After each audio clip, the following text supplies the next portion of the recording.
বছর প্রায় 15 দিন ধরে ধুমধাম করে শ্যামাপ্রসাদ মুখার্জির জন্ম জয়ন্তী পালন করেন, কিন্তু এই বছর তেমনটা দেখছি না। পূর্ব মেদিনীপুরের কাকটিয়া বাজারে ডক্টর শ্যামাপ্রসাদ মুখার্জির জন্ম জয়ন্তীর প্রাক্কালে একটি স্মরণ সভার অনুষ্ঠানে এসে এমনটাই বলেন দিলীপ ঘোষ। তিনি আরো বলেন, এই স্মরণ সভা অনুষ্ঠান আরো ব্যাপকভাবে হওয়া উচিত, কেননা এই কর্মসূচি পালন করে একমাত্র বিজেপি। আজ মানুষ শ্যামাপ্রসাদের কথা শুনতে চায়।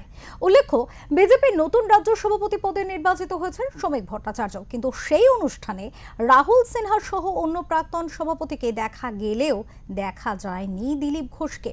আর এই বিষয়ে দিলীপের বক্তব্য, তাকে আমন্ত্রণ জানানো হয়নি। আমি সাধারণ কর্মী, আমাকে যেখানে উচ্চ নেতৃত্ব যেতে বলে আমি সেখানেই শুধুমাত্র যাই।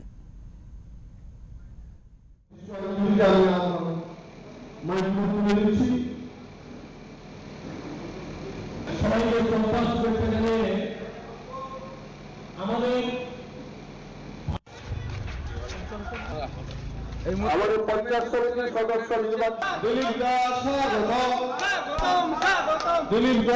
দাস সবাইকে আমাদের মুখ্যমন্ত্রী শ্যামাপ্রসাদ মুখার্জি সভাপতি অনুষ্ঠানে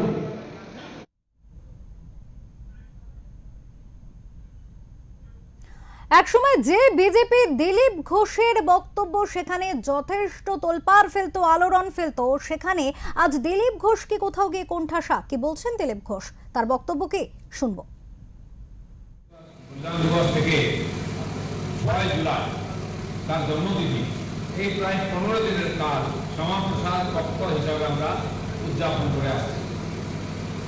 বিভিন্ন জায়গায় কার্যক্রম, ভারতীয় জনতা পার্টি বা জনসংঘ তার প্রতিষ্ঠিত দল, তিনি আমাদের পার্টির প্রতিষ্ঠাতা, তিনি এই খণ্ডিত বঙ্গের জনক, হিন্দু বেঙ্গলি হোমল্যান্ডের তিনি আর জনক, সেই জন্য তাকে তো আমরা স্মরণ করি শ্রদ্ধাঞ্জলি। এছাড়াও সমাজে বহু মানুষ যারা সত্যমূর্তি শ্যামাপ্রসাদ সম্বন্ধে কিছু জানেন, তারা তাকে শ্রদ্ধাঞ্জলি দিয়ে স্মরণ করে। ভারতীয় জনতা পার্টির কর্মীরা প্রোগ্রাম করে আসেন, কিন্তু বিভিন্ন কারণে এবারে আমি ততটা দেখছি না। আমি দুদিন প্রোগ্রামে গেলাম, সেই জন্য আপনারা যে এখানে আগামীকাল সেই পক্ষ শেষ হচ্ছে, আজকে আয়োজন করেছেন এবং আমাকে ডেকেছেন এখানে অংশগ্রহণ করার জন্য, সেজন্য আপনাদের ধন্যবাদ জানাই। শ্যামাপ্রসাদ স্মারক সমিতি তৈরি হয়ে এই জন্য যে ডক্টর শ্যামাপ্রসাদ মুখার্জির যে অবদান, সেটাকে যাতে লোক ভুলে না যায় এবং তার স্বপ্ন যাতে সফল হয়, সমাজের মধ্যে তার ভাবধারা যাতে প্রবাহিত থাকে। এই মুহূর্তে আমাদের সাথে রয়েছে আমাদের প্রতিনিধি বিশ্বজিৎ হালদার। কথা বলবো বিশ্বজিতের সাথে, জানার চেষ্টা করব বিশ্বজিতের থেকে। বিশ্বজিৎ, এই মুহূর্তে কোথাও গিয়ে কি বিজেপিতে কোণঠাসা অনুভব করছেন দিলীপ ঘোষ? তাই জন্য কি দিলীপ ঘোষ কোথাও গিয়ে অভিমানী? একদমই অপূর্ব, দেখো আজকে দিলীপ ঘোষ যে মন্তব্যটা করেছেন, সেই মন্তব্য থেকে সবচেয়ে বড় কথা তিনি যে সুরে কথাটা বলেছেন, কোথাও যেন একটা আক্ষেপের সুর আমরা দেখতে পেয়েছি। এই তুমি জানো যে এই বঙ্গ বিজেপির এই যে সফলতম যদি কোনো সভাপতি নাম তৈরি করা যায়, লিস্ট তৈরি করা যায়, সেইখানে কিন্তু দিলীপ ঘোষের নাম সবচেয়ে আগে আসবে। সেই সফল রাজ্য সভাপতি দিলীপ ঘোষ। কিন্তু আমরা দেখলাম যে নতুন যে রাজ্য সভাপতি হিসেবে দায়িত্ব নিলেন শ্রমিক ভট্টাচার্য, সেই সভায় রাহুল সিনহা উপস্থিত ছিলেন, প্রাক্তন রাজ্য সভাপতি, বর্তমান যিনি ছিলেন সুকান্ত মজুমদার, তিনি উপস্থিত ছিলেন। কিন্তু রাহুল সিনহা এবং সুকান্ত মজুমদার এই দুজনের মাঝখানে কিন্তু দায়িত্ব ছিলেন দিলীপ ঘোষ।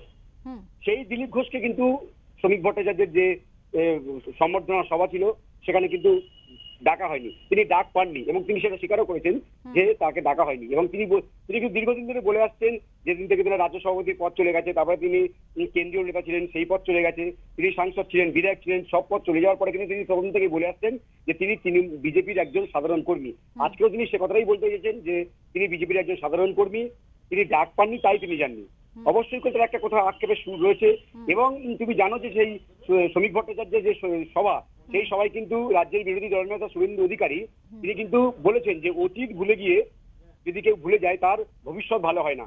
এই কথাটা উল্লেখ করার পর ঠিক তিনি বলেছেন যে রাহুল সিনহা এবং সুকান্ত মজুমদারের কৃতিত্ব তিনি দিয়েছেন, কিন্তু মাঝখানে যে দিলীপ ঘোষ ছিলেন সেই কথাটাই তিনি উল্লেখ করেননি, মানে দিলীপ ঘোষের নামটা পর্যন্ত মুখে আনেননি শুভেন্দু অধিকারী। অর্থাৎ শুভেন্দু অধিকারীর সঙ্গে দিলীপ ঘোষের যে ফাটল বা দূরত্ব বা গোষ্ঠীকন্দল হিসেবে রাজনীতি বলে যে জল্পনা চলছিল বা মাঝে মাঝে ভেসে আসে এই শব্দগুলো, সেই যে কথাটা কতটা সত্যি সেটা কিন্তু শুভেন্দু অধিকারী কথাটাই বোঝা গেছিল, এবং যে ফাটলটা আরো চওড়া হচ্ছিল সেটাও বোঝা গেছিল। তো আজকে শুভেন্দু অধিকারী দিলীপ ঘোষ যে মন্তব্যটা করেছে সেখান থেকে কিছুটা হলেও আক্ষেপের একটা সুর দিলীপ ঘোষের গলাতে আমরা শুনতে পেয়েছি। কারণ দিলীপ ঘোষ তৃণমূলে চলে যাবেন, দিলীপ ঘোষ নতুন দল তৈরি করছেন, এই ধরনের জল্পনা কিন্তু রাজনীতিতে চলছে। তারই মাঝখানে দিলীপ ঘোষের এই মন্তব্য অবশ্যই করে তাৎপর্যগুলো মনে করছে রাজনৈতিক মহল। বিশ্বজিৎ, আরো একটি প্রশ্ন আছে, যেখানে দেখো তৃণমূলের গোষ্ঠী কোন্দল, এই বিষয়টা নিয়ে গোষ্ঠী দ্বন্দ্ব, গোষ্ঠী কোন্দল, এই বিষয়গুলো নিয়ে, শব্দগুলো নিয়ে বিজেপি বারবার আক্রমণ করে শাসক দলকে। সেখানে কোথাও গিয়ে বিজেপির অন্দরের এই যে একটা তালমেল, কোথাও গিয়ে তাল কাটছে, এই ব্যাপারটা যে রাজনীতির শুধু বিশেষজ্ঞরা বুঝতে পারছে তা না, সাধারণ মানুষ হিসাবে আমিও তুমিও বুঝতে পারছি, এই যে জায়গাটা, এটা গিয়ে কি কোথাও 2026-এর নির্বাচনের প্রভাব ফেলতে পারে? একদমই। দেখো, বিজেপি, দিল্লির বিজেপি কিন্তু একটা কথা খুব পরিষ্কার বুঝেছে যে যদি বিজেপির এই যে গোষ্ঠী কোন্দল, নতুন বিজেপি পুরনো বিজেপি, এই যে দূরত্ব যদি মেটানো না যায়, তাহলে কিন্তু 26-এ বাংলা জয় একেবারে অসম্ভব। কারণ 21-এর বিধানসভা নির্বাচনে হারের যে কারণ, সেই হারের কারণ কিন্তু অনেকে বলেন, রাজনৈতিক মহল অনেকে বলেন যে মুকুল রায়ের সঙ্গে দিলীপ ঘোষের এই যে দূরত্ব, এই যে নতুন বিজেপি পুরনো বিজেপির মধ্যে এই যে দূরত্ব, এই কারণে কিন্তু 21-এ পরাজিত হয়েছিল বিজেপি। সেই কথাটা মাথায় রেখে কিন্তু শ্রমিক ভট্টাচার্যের মতো একজনকে সভাপতি করা হয়েছে, কারণ তিনি পুরনোদের কাছে যেমন প্রিয় তেমন নতুনদের কাছেও প্রিয়, দুটো দিকে তিনি ব্যালেন্স করে চলতে পারেন। এবং তিনি কি আমরা দেখেছি যে শ্রমিক ভট্টাচার্য তিনি শপথ নিয়ে কিন্তু একটা কথা পরিষ্কার বলেছেন, সাম্প্রদায়িক সম্প্রীতি এবং সেই সঙ্গে ঐক্যের কথা তিনি বলেছেন।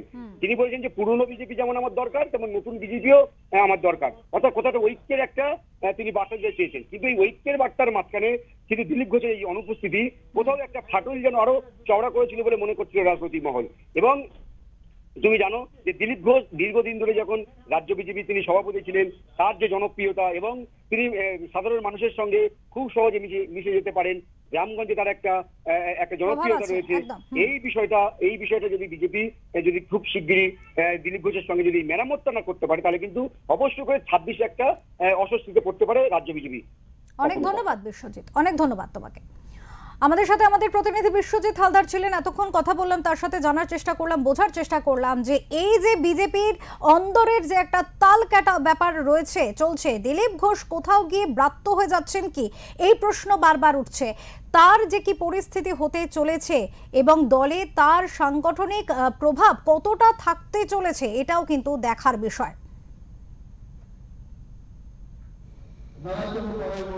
বিশিষ্ট